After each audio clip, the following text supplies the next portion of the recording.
Salut la team, j'espère que ça va bien. On se retrouve du coup pour la suite et pour l'explication du trade que vous avez vu à l'instant. Globalement, en fait, du coup, c'était un trade qui était de ce que j'appelle de haute probabilité. C'est pour ça que j'ai vraiment limite abusé un peu sur les contrats et j'en ai mis genre 4. Donc, parce que pour moi, je voyais vraiment que le prix se dirigeait vers ce truc-là. Voilà, mais bon, un peu lent, etc. Donc là, je me suis fait sortir, mais bon, en positif. Et j'ai réussi à quand même clôturer deux contrats en large positif. Donc, je vais juste un peu vous expliquer du coup comment j'ai pris, etc. Et ce que je prends en compte comme d'habitude. Enfin, comme d'habitude.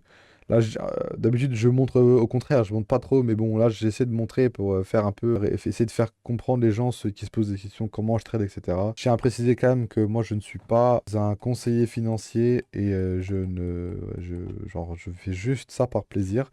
Donc, je n'oblige personne et je même déconseille les gens de faire la même chose que moi. Moi, ça concerne que moi. Vous avez votre porte-monnaie. Je ne suis pas responsable de votre porte-monnaie, les gars. Voilà, ça, c'est juste pour l'État français si jamais ils veulent me faire chier ou quoi. Globalement, les gars, sur le H1, sur le M30, etc., ou même sur le H4, on a cette liquidité qui est vraiment très, très, très, très, très visible et avec laquelle on peut se servir de ça du coup pour aller à l'inverse. Donc là, moi j'ai vu ça en H1 et en M30, etc. Et j'ai commencé à dessiner quelques value gap, même si bon là c'est un peu inutile parce que bon, le prix est tellement saccadé et j'y reviens juste après. Je vais même vous dire maintenant, on va devoir là, les gars, depuis que Trump a été élu, là, donc c'était la semaine dernière, là, regardez les gars ce que le prix fait. Donc, est-ce que ça sent la récession à plein nez? C'est vraiment probable qu'il y ait une récession qui se prépare, parce que là, de toute façon, tout le monde le dit que la récession, elle est très très proche. On sait toujours pas quand, etc. Mais là, les gars, là, ça sent vraiment la récession, parce que vu comment le prix est saccadé, etc.,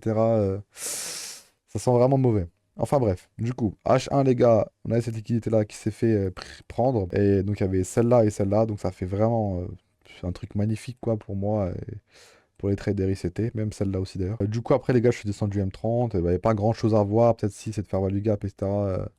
Où le prix est revenu d'un etc. et tout. On a attendu du coup les ouvertures des exchanges à 9h30 pour voir pour y voir plus clair etc. Et avoir le vrai sens du marché à ce moment-là et avoir de la vraie vitesse et un vrai impact quoi. En 9h30 arrive, c'est la vraie ouverture des exchanges et c'est à ce moment-là que le prix est vraiment boosté quoi. Du coup, on a attendu 9h30, c'était là.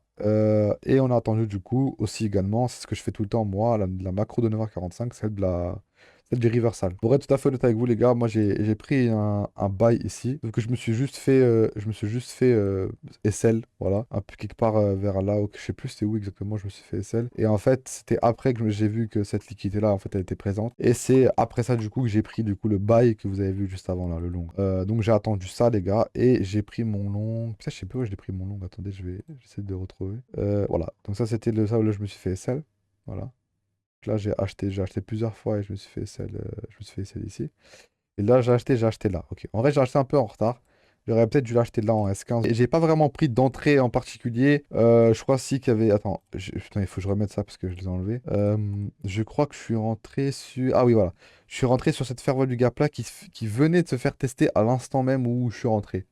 Donc en fait, j'ai eu le temps de mettre l'ordre et quand je me suis fait tester, quoi, je me suis fait prendre dans le trade et on est parti.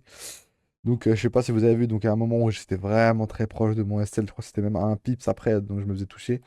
Mais bon, c'est là où il faut te dire vraiment, les gars, si t'as le bon biais et que t'es vraiment confiant, même si tu perds ta thune, tu te fais SL, on va dire, et ben c'est pas grave en vrai de vrai.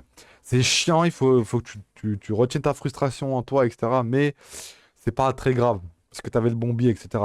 Mais bon, et même dans le cas où, comme maintenant, bah, je me suis pas fait SL, fallait vraiment être accroché et vraiment pas, je sais pas moi, genre commencer à péter un plomb ou je sais pas. Bref, fallait rester focus et tout. C'est ce qu'il y a le plus important de toute façon dans le trading. Vraiment, la gestion des émotions et la psychologie, je pense, c'est 50% de ton trading. Enfin bref, donc à ce moment-là, du coup, on a commencé à essayer le prix et globalement, le prix est parti, on est parti du coup à l'inverse en essayant de tester, retester, etc. Mais c'était trop, trop lent. Et d'ailleurs, heureusement que je me suis fait sortir en positif plus, plus, plus, plus, où j'étais vraiment sûr, je crois que c'était en S15, j'ai vraiment vu où le prix il commençait à revenir vers là, là, bêtement, sans aucune raison.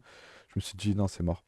Donc heureusement que je me suis fait sortir et j'ai vraiment approché mon SL, enfin mon tracep, parce que je sais pas si on va pouvoir prendre ces trucs-là. Si peut-être, mais si on fait des trucs comme ça en mode hop, hop, hop, hop, c'est pas intéressant quoi. Je vais me faire SL un milliard de fois, pas intéressant pour moi. Du coup voilà les gars.